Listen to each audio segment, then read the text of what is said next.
Raspberry, on peut entrer? Je suis à poil. On sait que c'est pas vrai. Impressionnant tas de bois, ça doit être un enfer à nettoyer. Oh, bah remarque, on tombera pas à court de bois de chauffage. Écoutez, si vous venez pour me parler du combat, laissez-moi tranquille.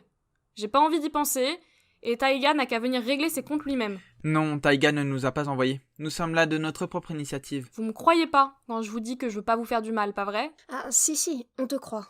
Et c'est pour ça qu'on s'inquiète pour toi. Dorobo est encore en colère, mais on comprend de quoi tu as peur, Raspberry. Tu as peur qu'on se fasse effacer si on ne satisfait pas les viewers. Alors vous comprenez pourquoi je dois le faire.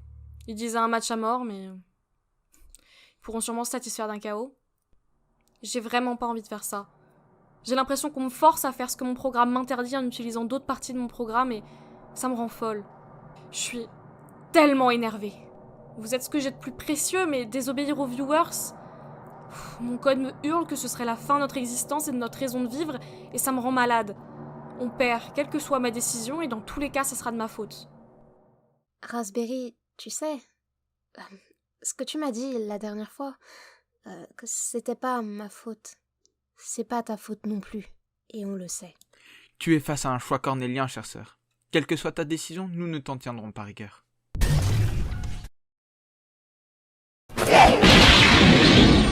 Vous avez parlé à Raspberry? Mieux vaut la laisser tranquille pour le moment. Ouais, je pensais à la même chose. Bon, on a une japanologie à produire.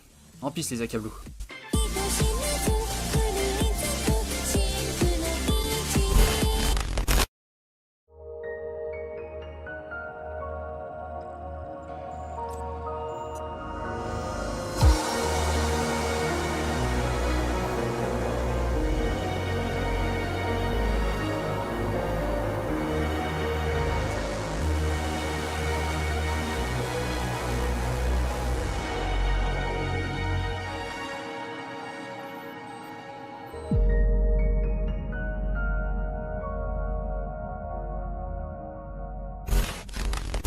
Salut. Good morning, goddammit. Bon, j'imagine qu'on va enfin pouvoir commencer à parler de la période que vous attendez tous. Strictement parlant, ils attendent très certainement Edo. Mais c'est vrai qu'ils risquent d'être déçus si on leur dit qu'il s'y passait que dalle. C'est pour ça que je suis sûr qu'ils seront ravis d'entendre parler de la merveilleuse histoire de l'époque de Kamakura. Quoi? Durant Edo, on s'ennuyait? Tu veux dire que mes beaux Ronin, arpentant les forêts et les montagnes pour la liberté et l'amour, c'était des salades? Plus tard. Peut-on encore croire au bonheur dans ce monde? Imagine de jolis poèmes écrits par de charmants jeunes hommes, pleins de grâce. Moi, ça m'aide. Bref, pour un aspect purement pratique, nous avons décidé de couper cette vidéo en deux parties. La période de Kamakura a duré 148 ans, de 1185 à 1333, mais nous avons décidé de diviser la vidéo en deux parties vers plus ou moins le milieu, c'est-à-dire 1166. Pourquoi? Parce que c'est plus simple pour assimiler les infos, et parce que vous verrez, bande de chenapans impatients que vous êtes. Là, faut se dire que tout ce dont on a parlé avant, c'était considéré comme l'antiquité japonaise. Maintenant, on va pouvoir parler de son Moyen-Âge. On attaque l'époque féodale des régimes guerriers. Pour l'heure, le petit rappel de la fin de l'épisode précédent, Pinky. À la fin de l'époque Heian, les clans Taira et Minamoto, deux clans guerriers ayant chacun les faveurs d'une branche de la famille impériale, se sont affrontés lors d'une guerre pour la domination du pouvoir impérial. Les Minamoto ont finalement gagné et Minamoto no Yoritomo s'est fait désigner shogun par son pote le nouvel empereur régent et en a profité pour fonder à Kamakura un gouvernement militaire très puissant et influent appelé le Bakufu ou Shogunat. Wow, respire! Au moins, les connaissances sont là. Ça lui a réussi d'écrire le dernier texte. Certes. Ce qu'il faut retenir, c'est que le pouvoir a connu une révolution. Sur le papier, l'empereur est toujours la plus haute autorité, mais dans les faits, c'est le shogun qui pèse. C'est à lui qu'on vient rendre des comptes et l'empereur n'a finalement pas tant d'importance que ça. En clair, à partir de maintenant, on va s'intéresser au Bakufu et à la lignée shogunale. Revenons maintenant au grand vainqueur des guerres de Genpei, Minamoto no Yoritomo. Fier, puissant, un grand dirigeant, fondateur du premier shogunat de l'histoire japonaise. Et très riche, possédant de nombreux trésors, ce qui le rend éminemment sympathique aux yeux de Dorobo. Posons déjà les bases. Minamoto no Yoritomo est nommé shogun en 1192, mais dès 1180, il avait déjà investi et commencé à développer la région de Kamakura. C'est donc tout naturellement qu'elle est devenue la capitale de son pouvoir, et ça c'est très intéressant pour deux raisons. La première étant que, comme annoncé des centaines d'années plus tôt, le rôle du shogun est de pacifier les barbares de l'Est, façon États-Unis d'Amérique fuck yeah. La loi, c'est moi. Il va donc quitter la capitale impériale et se poser dans la direction du territoire à conquérir, direction qui est... Vas-y, tu peux le faire. Vers l'est. Voilà. La deuxième raison étant que l'Est restant à conquérir, globalement il n'y avait pas grand chose dans ces eaux-là. Il avait tout intérêt à s'installer vers l'Est, déjà parce que la région autour de Kamakura était bien vide à cette époque, donc développer la région loin de l'influence de la famille impériale, c'était comme créer une sauvegarde toute fraîche sur Total War, c'est tout bénef. Tout de même, il a pas choisi de s'installer dans le palais d'en face, le père Minamoto. Et ensuite, parce que le fonctionnement du Bakufu. Je te laisse expliquer. Clive, tu me laisses expliquer. Attends, quoi? À toi l'honneur. Mon frère? Tu te sens bien? Il me semblait avoir mentionné mon aversion pour ces brutes de guerriers. Ah bah oui, c'est vrai. Bref, le Bakufu fonctionne comment? C'est très simple. Le shogun nomme ses vassaux gouverneurs de province et étend son pouvoir ainsi, générant de la richesse, du pouvoir et de l'intérêt de Dorobo. C'est comme ça que le prestige des guerriers grandit considérablement, le pouvoir étant officieusement entre les mains d'un régime militaire. Mais c'est tout comme il l'a fait l'empereur, non? À peu de choses près. Le shogunat au début c'était vraiment un rassemblement de guerriers établis à l'est autour de Yoritomo, et ils ont gagné de l'influence après la victoire sur les Taira. L'administration et les fonctionnaires impériaux étaient toujours présents, mais les deux pouvoirs coexistaient, simplement les gouverneurs de province représentaient le pouvoir militaire. Enfin, coexister. Imaginez que les fonctionnaires étaient pas hyper ravis de se voir grignoter leur pouvoir par une bande de neuneux avec des lances. Qu'il laisse la gestion du pays aux gens qui savent lire, que diable! Et c'était un peu tendu. L'époque de Kamakura était pas connue comme étant une super période de paix, pour de nombreuses raisons, et les tensions qui subsistaient entre les fonctionnaires et les militaires en faisaient clairement partie. Oh, je suis pas ton pote, mon gars. Et moi, je suis pas ton gars, mec. Et pourquoi ça? Prenons la question dans un autre sens. Quand est produite la richesse depuis des centaines d'années? La réponse c'est de la main des paysans. Maintenant, qu'est-ce qu'il se passe quand on mange sur les revenus de quelqu'un? La réponse c'est le dit quelqu'un est pas content. Donc finalement, est-ce qu'ils ont gentiment accepté de se laisser faire? La réponse c'est non. C'est pour ça qu'en 1221, l'empereur retiré Go-Toba, qui en avait marre de plus pouvoir festoyer lascivement comme avant, commence à rassembler une armée pour faire taire la puissance shogunale. Donc c'est parti, lançons les pronostics. Clive, est-ce que les gens de la cour impériale savaient se battre? La réponse est non. Voilà, les moulinettes GRS, tout ça. Maintenant, côté shogun, Spartiate, quel est votre métier? Cette guerre, qui était plus une punition pour la cour impériale qui a vraiment appris à rester à sa place, s'appelle la guerre de Ryokyu, et je vous jure que ça entre facile dans mon top 3 des plus grands fiascos militaires de l'histoire japonaise. En conséquence de quoi, les forces du shogun ont pris possession des terres des perdants, et c'est comme ça que le pouvoir des seigneurs de province a véritablement stonksé durant cette période. Imagine, c'est comme tu braques une banque, mais le coffre à percer vient directement chez toi. Mais pour l'heure, nous allons revenir à l'administration du Bakufu. Le Bakufu nommait un Shugo, un protecteur provincial qui était tout bêtement le seigneur du fief, et un Jito, un responsable de la sécurité dans chaque domaine provincial, et ce depuis 1185. Bon, c'était plus complexe que juste... Gneu, là y a un chef qui sait faire la bagarre. Gneu, là y a un chef de la police. Mais si on veut aller à l'essentiel, c'est comme ça qu'on doit résumer. Bref, le shogun désigne son Shugo et l'envoie administrer son domaine, et en échange, se garantit une entrée de revenus constant et un œil sur le domaine administré militairement, un peu comme avec le système des gouverneurs impériaux durant l'époque de Heian. Le Jito, quant à lui, garantit la sécurité du fief, et c'est pour ça que ce système est plus efficace que celui mis en place durant l'époque précédente. Yoritomo a donc tous les avantages du pouvoir impérial, avec la sécurité en plus. C'est ça, les Shugo géraient les affaires de leur domaine en le protégeant, mais ils avaient tout de même prêté allégeance au shogun. Oh, je vois. C'est du génie.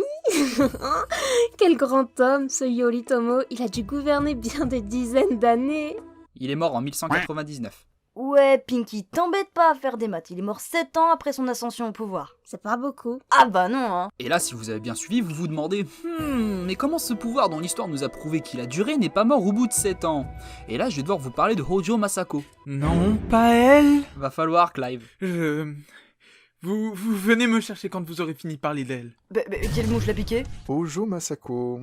Tu permets que je fasse quelques petites recherches, Taiga? Fais donc, mon ami. En attendant, je vais vous introduire le personnage. Hojo Masako est la veuve de Minamoto no Yoritomo. C'est notamment elle qui finira par reprendre le pouvoir à titre officieux après le décès de son mari et l'accession au pouvoir de leur fils Minamoto no Yoriie. C'est ainsi qu'on entame le système des régents, Encore. orchestré par les nouveaux boss du game, le clan Hojo. D'ailleurs, savoir que le clan Hojo récupère la main mise sur le pouvoir est d'autant plus ironique quand on sait qu'ils descendent des Taira.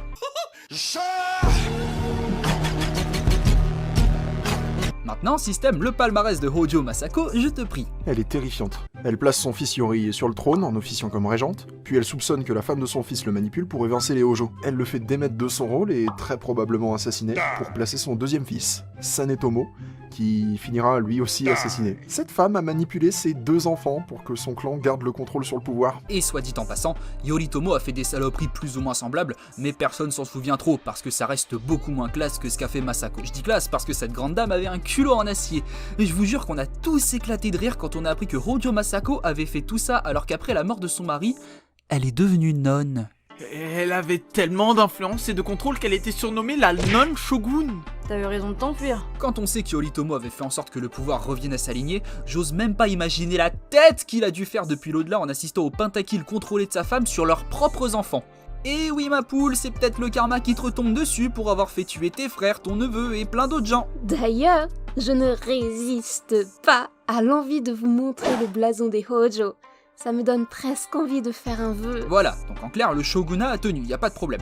Juste, le pouvoir est passé de main en main. C'est ainsi que le clan Hojo a joué le rôle de régent pour tous les shoguns de l'époque Kamakura. Il y a bien eu les Kujo qui descendaient des Fujiwara qui ont été à la place du shogun, mais les Hojo ont toujours gardé leur emprise pendant près de 135 ans. Et croyez-moi que c'est bien plus impressionnant à cette époque qu'aujourd'hui, parce que dans le temps, on vivait pas vieux. Le souci, c'est que les Shugo vont gagner en puissance et certains vont plus tard chercher à s'en émanciper de ce pouvoir central. C'est pas pour tout de suite, mais disons que je prépare le terrain pour le gros foutoir qui va arriver d'ici quelques petites dizaines d'années. Mais avant ça, parlons des courants culturels.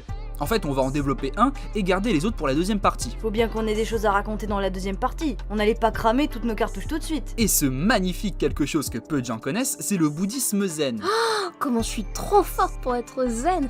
Regarde, attends, je mets mes pieds derrière mes oreilles. Oh. Donc le zen c'est à l'origine autre chose que des régimes détox et des bougies parfumées au bambou. Le zen est un courant du bouddhisme arrivé au Japon sous Heian et qui trouve ses origines dans les enseignements de la terre pure déjà présents sous Nara. Mais du coup pourquoi je parle de ça durant l'époque de Kamakura? Tout simplement parce que Kamakura a connu de grands renouveaux du bouddhisme. On pense notamment au Sutra du Lotus de Nichiren, mais surtout au zen qui nous intéresse ici. Comme d'hab on va sauter pas mal d'éléments importants, donc si vous voulez en savoir plus, faites-le nous savoir dans les commentaires. Alors ce qu'il faut savoir c'est que le zen c'est à 100% un mouvement du bouddhisme importé. À cette époque de nombreuses autres branches du bouddhisme sont des altérations par les japonais de modes de pensée bouddhistes très vieux, mais là c'est genre tout neuf, c'est le nec plus ultra, ça vient de sortir. L'enseignement du bouddhisme zen repose sur l'idée que la méditation est le meilleur moyen de se libérer des passions terrestres et de s'élever. Et ce qui est fantastique avec le zen, c'est que ça va se répandre vite, comme une traînée de poudre. D'abord chez les guerriers, puis progressivement vers les paysans. Le shinto et le bouddhisme cohabitaient, et un syncrétisme religieux s'est formé. Bon alors, syncrétisme non masculin, combinaison de doctrines, de systèmes initialement incompatibles. Les japonais faisaient à la fois le bouddhisme et le shinto. Et tout ça, ça a encore contribué davantage à l'importance et au développement du religieux au Japon. Les temples bouddhistes, notamment ceux du mont Hiei, sont très connus, et cette période a largement contribué à leur donner de l'importance. Et puis surtout, le thé. Le thé importé de Chine était très prisé par les adeptes du zen, et c'est ainsi que la culture du thé si codifiée s'est transmise au Japon vers les sphères plus modestes. Le poids culturel du bouddhisme est énorme et il faudrait pas passer à côté, mais ça on en parlera dans la deuxième partie. Tiens, en parlant de sa système, on est en quelle année là? 1266. Répète. 1266 ? Oh.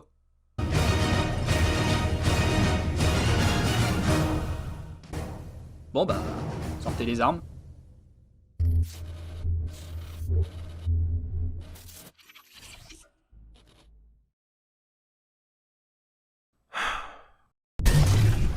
Eh bien, les sourcils foncés ne te vont pas, Bellâtre. Pour un peu, tu gâcherais un si joli visage avec des sentiments putrides. Clive ?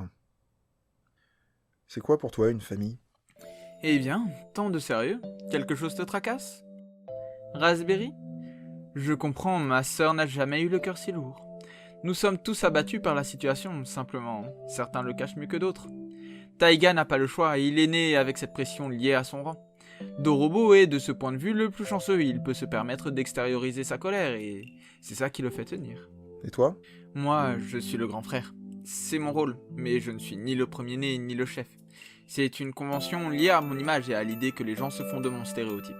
Pour autant, cela ne me dérange pas de m'y soumettre. Taiga souffre, Pinky et Dorobo aussi, et Raspberry plus encore.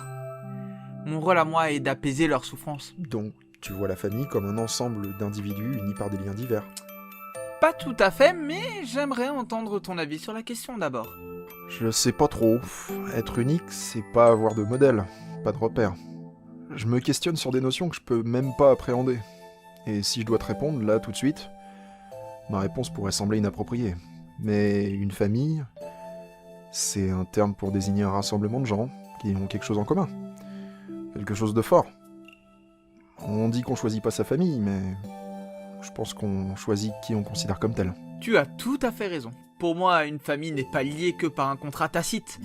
Tous les membres d'une famille ont accepté de vivre sous ce contrat. Tu sais, j'ai posé la question à Pinky et Dorobo aussi. Oh, et qu'ont-ils répondu? Une famille, c'est des gens qui s'aiment et qui ne s'énervent pas quand leur petite sœur a perdu le livre très important qu'ils lui ont interdit de toucher. Pourquoi tu me poses la question? C'est évident, non? La famille d'abord. Ça veut dire qu'on va toujours être là les uns pour les autres. Sinon, à quoi bon? Plus ou moins la même chose que toi. Eh bien, gageons que cela t'aidera à affiner ton avis sur la question. Mais tu devrais aussi demander à Taiga. Et à Raspberry quand tout ça se sera arrangé. T'as confiance en elle, hein? Bien sûr, c'est ma sœur après tout. Oh oui, Système. Tu es unique certes. Tu n'es pas un Akablou. Mais tu es l'un des nôtres. Allez, à plus tard, bel homme.